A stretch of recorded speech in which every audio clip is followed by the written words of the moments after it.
Iaitu Imam Abu Abdullah rahmatullahi alaih merupakan Syekhul Masyaikh. Syekhul Masyaikh iaitu guru kepada para syekh. Dia tok guru kepada tok guru. Dia tok guru kepada tok guru. Allah Ta'ala nak uji dia apa dia. Dan berada dalam kalangan waliullah. Dia ni wali besar. Dia tok guru kepada tok guru dan dia ni waliullah yang besar yang berada di mana? Di Andalus, iaitu Spanyol. Tok guru besar ni. Dan ribuan tempat suluk menjadi begitu makmur di bawah bimbingan beliau. Tempat suluk ni tempat orang yang nak berdoa, orang duk buat amal, tempat-tempat orang-orang apa panggil? Orang-orang tasawuf ni. Orang-orang yang mengamalkan tasawuf. Dan ribuan madrasah berjalan dengan tunjuk ajar beliau dan beliau mempunyai ribuan anak murid sehingga diberitahu bahawa anak murid beliau mencecah 12,000 orang. Macam kita malam ni 12 orang je. Kan? Ni 12,000 orang. Ramai. Dia sekali turun tu ramai. Tok guru besar. Tok guru besar. Ni bukan nak cerita pasal aib dia tak. Ni nak cerita sebagai pedoman kita. Walaupun kita ni bukan hak label besar. Hak label kecil pun Allah Ta'ala akan uji. Dan sekali beliau telah keluar bermusafir. Dia nak pergi berjalan. Nak keluar. Dan ribuan para masyaikh dan ulama menyertai beliau termasuk Imam Junaid Al-Baghdadi rahmatullahi alaih dan Imam Shibli rahmatullahi alaih. Bila dia nak pergi dekat satu-satu tempat, tok guru besar mai ikut sekali dalam satu rombongan dia. Dia ni orang hebat. Imam Abu Abdullah Al-Andalusi. Dan Imam Shibli rahmatullahi alaih menceritakan, kafilah kami bergerak dengan penuh keberkatan sehingga kami melalui satu perkampungan orang Kristian. Dia melalui dekat satu perkampungan orang Kristian dan ketika itu waktu solat sudah hampir habis. Kami tidak menemui air di dalam kampung itu. Di luar kampung tersebut ada sebuah perigi yang beberapa orang gadis mengambil air darinya. Imam Abu Abdullah rahmatullahi alaih telah terpandang salah seorang gadis tersebut. Terpandang salah seorang daripada gadis tersebut. Selepas terpandang akan gadis tersebut, Imam Abu Abdullah rahmatullahi alaih telah berubah serta-merta. Dia bermula daripada cerita ni, dia melihat seorang gadis di luar daripada kampung. Maka dia melalui satu jalan dekat perkampungan orang Kristian. Jadi selepas dia terpandang tu, tengok keadaan beliau ni, dia bercakap-cakap dengan gadis ni, Imam Abu Abdullah Al-Andalusi. Dan beliau menundukkan kepalanya lalu duduk. Bila bersembang dengan gadis ni, dia menundukkan kepala dan lalu duduk. Dia jadi terduduk. Dan selama 3 hari penuh berlalu, beliau tidak makan, tidak minum dan tidak bercakap dengan siapa-siapa. Lepas dia bersembang dengan gadis tadi. Dan semua khadim beliau berasa bimbang dengan keadaan diri beliau. Selepas 3 hari, saya, yakni Imam Shibli rahmatullahi alaih, memberanikan diri untuk berbicara dengan beliau. Saya berkata, wahai Tuan Imam, ribuan murid Tuan berasa bimbang melihat keadaan Tuan. Lalu Imam Abu Abdullah rahmatullahi alaih pun berkata kepada murid-muridnya, wahai sahabat-sahabatku, sampai bila aku akan merahsiakan keadaanku ini kepada kamu semua. Gadis yang telah aku lihat kemarin, kecintaan kepadanya telah menguasai diriku sehinggakan seluruh anggota badanku telah dikuasai sekarang. Apa keadaan yang berlaku pun tidak mungkin aku akan meninggalkan tempat ini. Mana kata dia telah melihat seorang gadis dan dia jadi cinta pandang pertama. Cinta pandang pertama. Okey. Jadi bila dipujuk untuk dia balik ke Baghdad, maka Imam Abu Abdullah Andalusi rahmatullahi alaihi tak mau. Cerita dia dipendekkan, dia tak mau. Dia tak mau balik sebab dia dah duk minat dekat perempuan tu. Jadi selepas itu kami pun terpaksa pulang semula ke tanah air kami di Baghdad. Jadi rombongan tu meninggalkan Imam Abu Abdullah Andalusi rahmatullahi alaih di perkampungan orang Kristian tu. Apabila kami menceritakan peristiwa ini kepada anak-anak murid beliau selepas pulang, keadaan menjadi riuh rendah sehingga ada beberapa orang pada waktu itu juga telah meninggal dunia kerana terlalu sedih.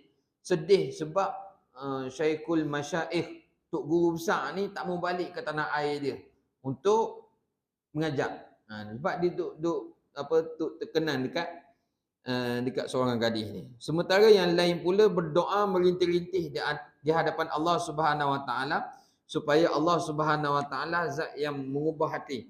Sebab tu kita lepas daripada baca tahiyat akhir ni, sebelum daripada kita nak bagi salam, kita baca doa ya muqallibal qulub sabbil qalbi ala dini wa ala taati. Yang tu. Kita takut hati kita ni berbolak-balik, berbolak-balik. Jadi orang minta doa supaya Allah Subhanahu Wa Taala zat yang mengubah hati ini boleh memberi hidayat dan mengembalikan Imam Abu Abdullah rahmatullahi alaih pada kedudukan yang tinggi semula. Sebab dia nak duduk dekat perkampungan orang Kristian tadi. Jadi bila lepas dia setahun dia meninggalkan Baghdad tadi, semua tempat zikir beliau telah ditutup. Selama setahun kami senantiasa terkenangkan perpisahan dengan beliau. Okey. Jadi lepas ditinggalkan Imam Abu Abdullah dekat perkampungan Kristian ni, lepas daripada setahun, anak-anak murid Imam Abu Abdullah rahmatullahi alaih bercadang untuk bertemu dengan beliau dan melihat keadaan beliau setelah berpisah agak lama.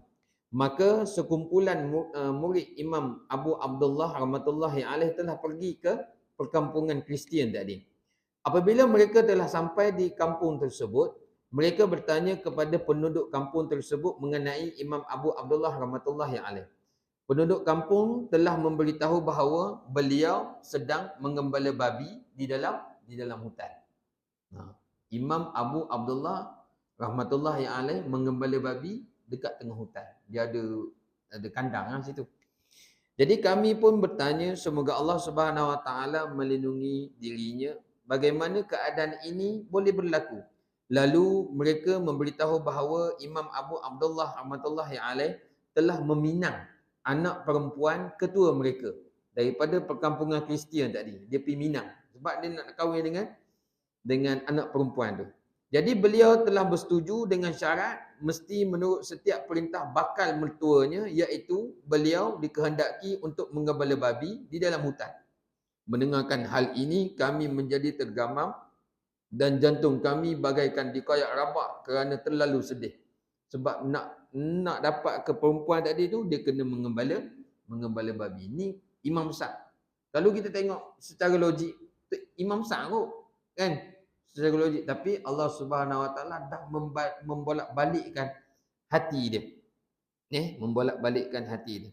Jadi dia pun nak pergi ziarah nak pergi jumpa dengan Imam Abu Abdullah tadi rahmatullah alaih.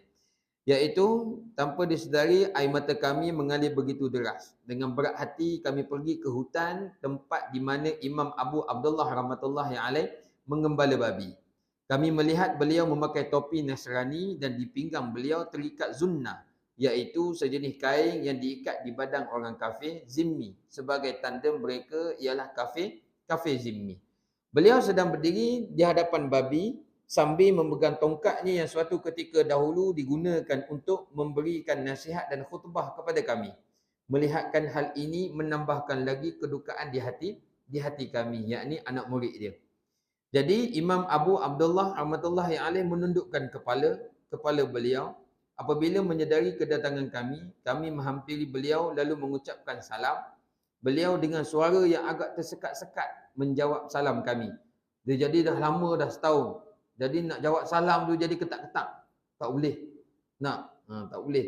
Setelah bertanya mengenai perkabaran beliau, maka kami bertanya lagi, wahai Tuan Imam, bagaimanakah keadaan sebegini boleh berlaku kepada Tuan dalam keadaan Tuan mempunyai ilmu dan kelebihan serta mengetahui tentang hadis dan tafsir. Ni orang alim besar diuji. Wahai rakan-rakanku, saya tidak berada dalam kemampuan diri saya. Tuhanku telah bertindak terhadapku seperti mana yang dia kehendaki. Selepas dia menjadikan aku begitu hampir dengannya dahulu, maka dia juga menghendaki untuk melemparkanku jauh dari pintunya. Siapakah yang boleh menghalang ketentuannya? Wahai teman-temanku, takutilah kemurkaan Tuhan yang tidak berhajat kepada sesiapa. Jangan kamu terperdaya dengan ilmu dan kelebihanmu. Jangan kita berasa kita ada ilmu, kita nak peleceh ke orang. Jangan kita rasa kita ada ilmu, kita nak rendahkan orang. Jangan kita rasa kita dapat kelebihan Allah Subhanahu Wa Taala bagi lapang masa kita untuk datang ke surau masjid, kita duk pergi kata ke orang, kata dia ni bukan geng surau. Faham tak? Dia ni lama lah lagi dia mampu lagi dia baru main semayang kot, dia main dua kot, tak semayang raya, semayang hak dia nak mati lagi ataupun dia nak menikah, hak tu 3. Kita duk pergi kata ke orang, kasar memang kasar, tapi Allah Subhanahu Wa Taala akan uji balik. Uji apa yang kita kata tu. Hati-hati. Hati-hati. Jadi dia kata apa? Selepas menerangkan keadaan dirinya, beliau memandang ke langit lalu berkata, wahai Tuhanku, aku tidak pernah menyangka kau akan menghina aku sebegini sehingga menghalau aku dari pintumu. Jadi Imam Abu Abdullah rahmatullahi alaih berkata sedemikian lalu mulai berdoa sambil menangis. Sebab apa dia diuji macam ni? Dipendekkan cerita. Ni nak isyak kan? Cerita dia panjang lagi ni. 2 kali subuh tak habis. Dipendekkan cerita ni. Walaupun dia ni dah kata dia boleh dulu membaca 30,000 hadis bersama sanadnya secara hafalan. Ada dah kan? Saat 2 minit Dia dulu orang yang hafal 30,000 hadis bersama sanadnya secara hafalan. Begitu juga dia ni hafiz Quran. Dia hafal Quran ni. Bukan kata hafal daripada atas ke bawah. Daripada bawah naik atas. Kita baca Qul Huwallahu Ahad pun tak pernah ingat ni daripada bawah naik ke atas. Nak kata master tak master. Jadi ketika dia sampai ke perkampungan Kristian tu, Imam Abu Abdullah ni, masa dalam rombongan tu, dia cerita balik dekat anak murid dia ni. Dia cerita masa dia melalui berhampiran sebuah rumah berhala dan gereja, apabila melihat penyembah api dan penyembah salib yang sedang sibuk beribadah, maka timbul dalam hatiku, yakni Imam Abu Abdullah rahmatullahi alaih, sifat takabur dan bangga. Dia lalu dia tengok dekat gereja tadi, lalu dekat tokong tadi, dia tengok orang Kristian ni tengah buat semayang. Dia tengok orang Buddha ni duk buat penyembahan. Jadi dalam hati dia ni timbullah satu sifat takabur dan bangga. Dia kata bangga macam mana? Kami orang-orang mukmin dan mentauhidkan Allah Subhanahu Wa Taala, sedangkan orang ini amat malang.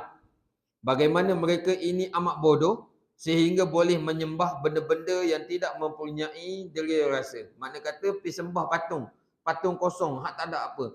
Malangnya orang macam ni. Malangnya orang macam ni. Jadi ketika itu juga aku, yakni Imam Abu Abdullah rahmatullahi alaih, telah diseru dengan satu suara ghaib. Diseru dekat telinga dia tu. Dia kata, iman dan tauhid ini bukan kesempurnaan daripadamu sendiri, bahkan segalanya daripada taufik kami. Adakah engkau menganggap iman itu dalam ikhtiarmu? Iman ni adakah dalam ikhtiar, dalam pilihan kita, dalam usaha kita? Tak. Dan kalau kamu mau, sekarang kami boleh memberitahu kepada kamu. Ada bisikan dekat telinga dia. Baru dia terdetik macam tu, dia kata bodoh dia ni duk pergi sembah benda hak tak ada apa, duk pergi sembah. Tak, pasal apa orang ni jadi tak boleh nak bertauhidkan Allah Subhanahu Wa Taala. Lintasan hati dia, dan dia rasa takabur masa tu, maka Allah Subhanahu Wa Taala uji dia. Jadi sekarang kami boleh memberitahu kepada kamu. Ketika itu juga aku, yakni Imam Abu Abdullah rahmatullahi alaih, merasakan seolah-olah seekor burung keluar dari hatiku lalu ia terbang, dan secara hakikatnya yang keluar itu ialah imanku. Waliyazubillah. Jadi kita mengikut daripada penceritaan ni, walaupun kita skip, dia ada panjang lagi. Kita skip bahawasanya ilmu dan kelebihan yang kita ada ni, kita tak boleh nak meremehkan orang lain. Kita tak boleh nak membodoh-bodohkan orang lain. Kita tak boleh nak cerca orang lain. Cuma kita boleh ambil nama dia, bangun tahajud sekali lagi, kita doa. Ya Allah, Pakcik Mat, Ya Allah, duduk tingkat 4, Ya Allah. Dia lama tak main mat surah, Ya Allah. Ya Allah, bagilah kesihatan dekat dia, Ya Allah. Bagilah hidayah dekat dia, Ya Allah. Yang tu kita doa. Tapi kita tak ada. Betul tak? Kita duk kata, dia ni tak kira ada kenduri sampai. Tak, bahaya. Nanti bukan apa? Nanti ada satu rasa nanti, bila ada kenduri, kita lah orang yang pertama mai. Tak ada kenduri, kita tak mai. Bahaya. Hati-hati. Allah Ta'ala akan uji apa yang kita duk kata kat orang.